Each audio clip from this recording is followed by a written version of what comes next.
Welcome to the Deep Dive.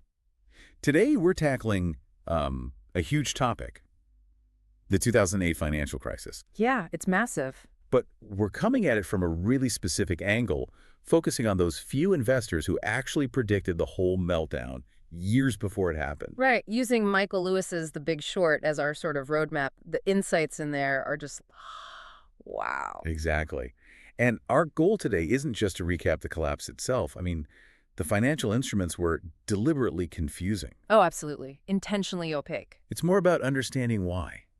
Why did almost everyone on Wall Street, these incredibly smart, high-paid people, miss what seems so obvious in hindsight? That's the real mystery, isn't it? Lewis argues it boils down to a kind of mass self-deception. Because they were already convinced they knew the answers. Pretty much. So this deep dive is really about, the pathology of that blindness. We see it through the stories of these outsiders who bet against the entire U.S. housing market and made a fortune doing it. Okay, so let's get into it. The place to start has to be Michael Burry. What a character. Totally unique. A neurologist originally, right? Yeah, trained as a doctor, had a glass eye, and only later figured out his incredible ability to just focus obsessively came from undiagnosed Asperger's. And that different way of thinking was key.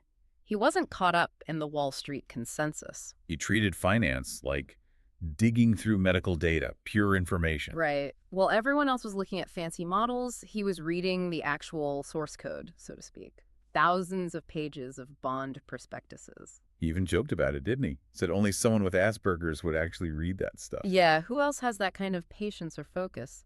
But that's where the truth was hiding. And what did he find around 2005? He saw that lending standards had basically evaporated, just gone.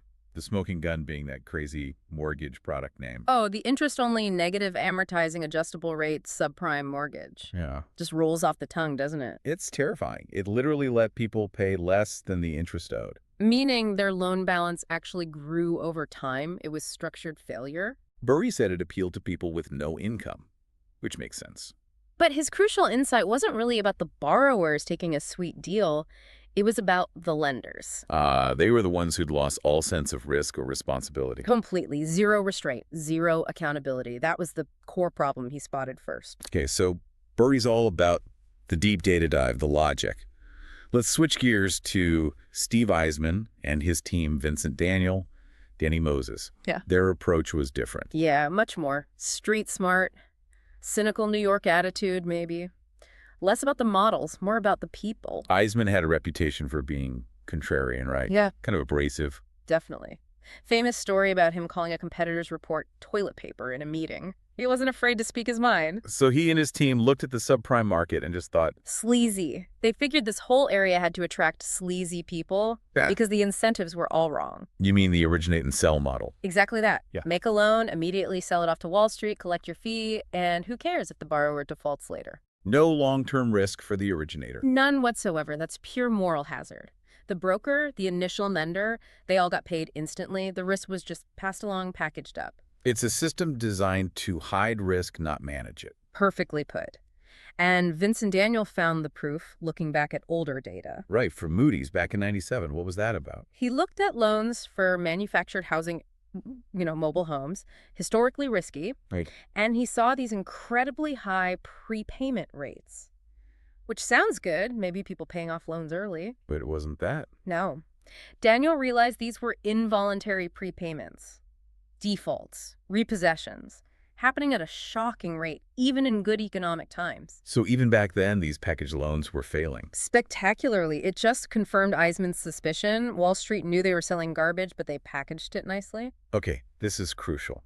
How does this localized rot, these bad loans, blow up the entire system? That takes us to the rating agencies and CDOs, right? Precisely. The whole house of cards relied on gaming the refs, Moody's, and S&P. How did they do that? Well, the agencies didn't look at every single loan in a mortgage bond pool. That would be too much work. So they just looked at averages. Yeah, like the average FICO score of the borrowers in the pool.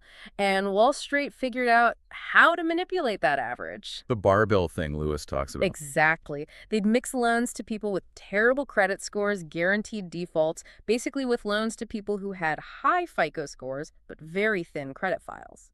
Like immigrants with short credit histories. Right. Think of that example Lewis uses, the Mexican strawberry picker. Earns $14,000 a year, gets a $724,000 loan. How is that even possible? His FICO score might have been high simply because he hadn't missed any of the few payments he'd ever made. It's a statistical blip. But Wall Street used that high score.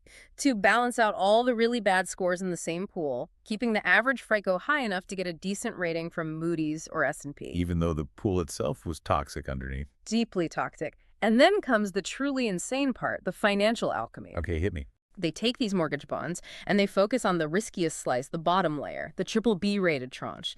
This bit gets wiped out if just, say, 7% of the underlying homeowners default. So it's already super risky. Right, garbage layer. Pure garbage.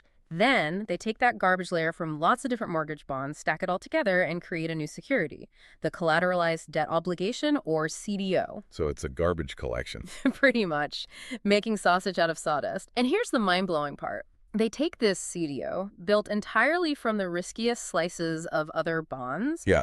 and the rating agencies, using their flawed models that ignored the underlying toxicity, rated 80% of this new CDO as AAA. 80% of concentrated risk rated as safe as U.S. Treasuries. Yep, AAA. Safest investment grade possible. Was everyone just asleep or paid off? Well, the incentives were terrible. The banks paid the agencies to rate the stuff they were selling. So why bite the hand that feeds you? A massive conflict of interest. Huge. And Wall Street needed those AAA ratings because big institutions like pension funds often can't legally buy lower-rated stuff. So the whole system depended on these bogus ratings. And who was insuring this stuff?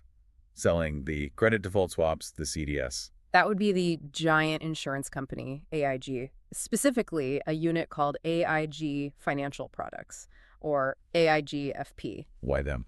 They were the huge swallower of those risks, mainly because as an insurance unit, not a bank, they weren't subject to the same capital reserve rules. Meaning they could write insurance, take on massive risk, without actually setting aside money in case things went bad. Bingo. They were essentially making huge bets with very little collateral backing them up. They insured hundreds of billions of this subprime debt, totally convinced it was safe. And inside AIG-FP, they had no idea how bad it was. Complete delusion. Lewis tells the story of Gene Park asking his team how much subprime risk they thought they had.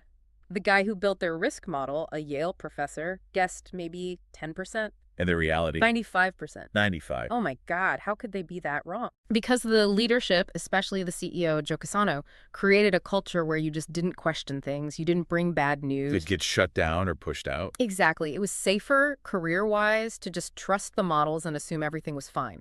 Asking tough questions was literally discouraged. Okay, so the bomb is built, the fuse is lit. But the idea of betting against it needed to spread. Enter Greg Lippmann at Deutsche Bank. Ah, Lippmann.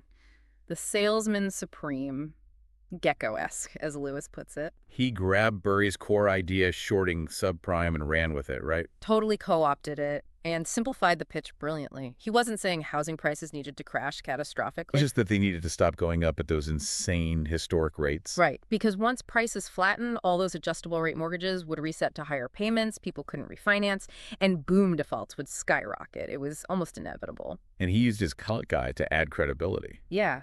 Eugene Zhu, the Chinese quant. Lippmann apparently pitched it like, this guy only speaks numbers, how can he lie? It was pure salesmanship theater. Clever, but manipulative. Very. But even with that pitch, it was a tough sell initially. Why?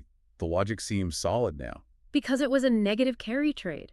You had to pay insurance premiums every quarter on those CDS contracts, money going out the door while you waited. And Wall Street hates that. They want trades that pay them while they wait. Exactly.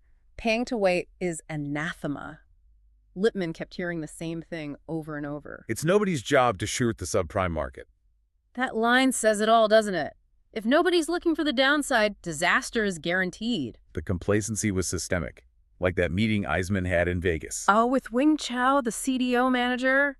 Unbelievable. Chao was buying the very stuff Eisman was shorting. And he was happy about it. He literally told Eisman, I love guys like you who short my market. Without you, I don't have anything to buy. He saw the short sellers as just liquidity providers, not as a warning sign. Completely oblivious. He was facilitating the bet that would eventually bankrupt guys like him. Eisman must have just seen red. His instant reaction was, whatever that guy's buying, I want to short more of it.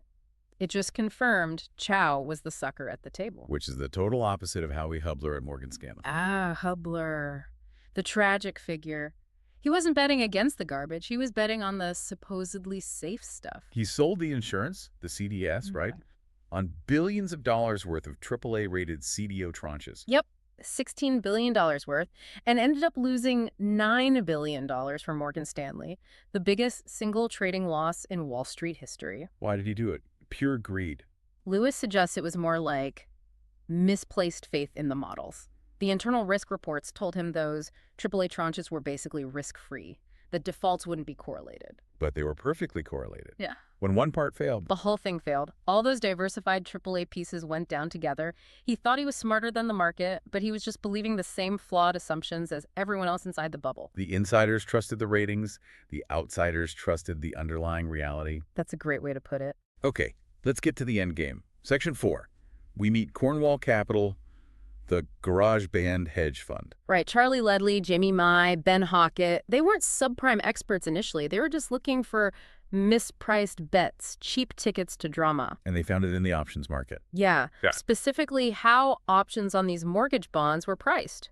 They realized the standard pricing model, Black-Scholes, assumes markets move smoothly, continuously. But the real world jumps. It crashes. Exactly. Discontinuously.